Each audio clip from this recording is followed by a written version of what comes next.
La difficulté, c'est maintenant, c'est de mener l'orge avec ça, puisque elle a besoin de beaucoup d'éléments nutritifs aussi, hein, du phosphore, de la potasse, du soufre.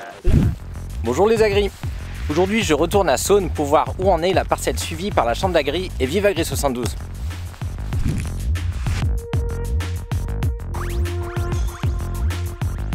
On arrive aujourd'hui début mars, donc l'orge a pu bien s'implanter. On était sur un semis assez tardif puisqu'on était sur des semis qui étaient dans les premiers jours de novembre. Donc on a essuyé encore une fois une grosse période de pluie avec plus de 200 mm qui sont tombés. Donc une orge qui a pas mal végété, qui a eu du mal à s'implanter avec peu de luminosité aussi.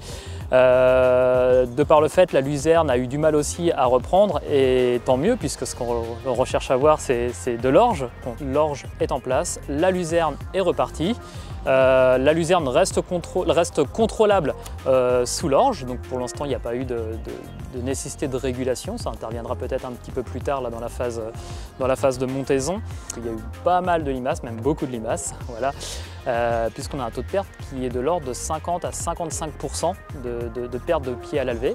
Aussi des destructions par l'excès d'eau aussi. On est sur une parcelle qui est relativement saine puisqu'on est sur des argiles surcalcaires, donc qui sont bien structurées et qui sont quand même plutôt bien ressuyées, qui se ressuient assez rapidement également. Donc on a une luzerne avec un super pivot, un très gros pivot, donc qui est bien implanté, qui est bien présente.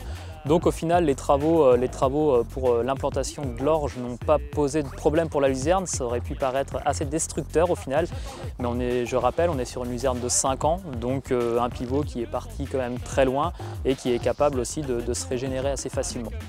Une batterie d'analyses qui est réalisée en partenariat donc, avec notre laboratoire, le LARCA. On a eu des analyses de sol qui ont été faites au démarrage. On a aussi des reliquats qui ont été faits, donc un reliquat avant l'implantation qui était de l'ordre de 40 unités d'azote présents dans le sol, en tout cas mobilisables au moment de l'implantation. Et aujourd'hui, donc sur un reliquat qui a été réalisé fin février, on est aux alentours de 60 unités d'azote. On a eu potentiellement une minéralisation qui a été faite et on est passé de 40 à 60, donc a priori pas ou peu de pertes au niveau des sols. De l'azote qui va être assimilable par la culture et puis bien entendu pour l'orge qui va en profiter là avec ses super rayons de soleil. On a mis en place comme convenu dans ce projet un essai fertilisation. Donc on a calculé la dose d'azote à apporter, la fameuse dose X, pour un potentiel de rendement donc de 90 quintaux hectares. Et puis à partir de cette 2X, on va avoir des modalités avec moins 30 unités, moins 50 unités ou à l'inverse plus 30 unités. Voilà. Et on a un témoin sans engrais. Donc là en 2X, nous on arrive à 104 unités d'azote à apporter. Par rapport à l'objectif de rendement, par rapport à ce que fournit aussi le sol, hein, on a quand même l'effet luzerne plus un bon niveau de reliquat. Donc oui, 104. En général, les orges, on tourne autour de 130 unités à apporter, mais là, voilà, on sera à 104. Dans chaque bloc, on a une bande qu'on appelle le X prélevé.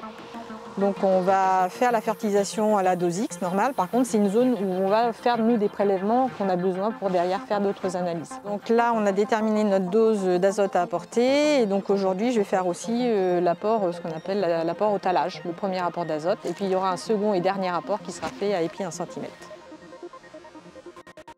À la suite de ça, donc, on a fait des mesures de biomasse pour pouvoir calculer des indices de nutrition azotée qu'on appelle l'INN.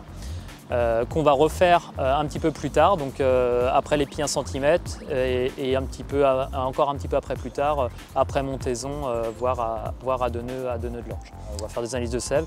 On verra si l'agriculteur veut après faire des corrections ou pas. En tout cas, on va essayer de regarder l'état de nutrition de la plante, faire la prise de sang de la plante un petit peu, avec différentes batteries de mesures qui vont être faites pour voir si on constate des différences ou pas sur les différentes modalités. Et on ira jusqu'à la récolte pour avoir ce fameux juge de paie qui est le rendement.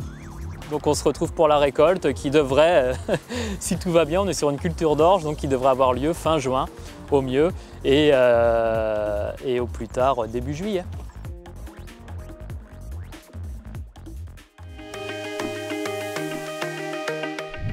Et voilà, c'est terminé, mais vous pouvez voir d'autres vidéos en cliquant juste ici, ou soutenir gratuitement notre chaîne en vous abonnant et en cliquant juste là. À bientôt!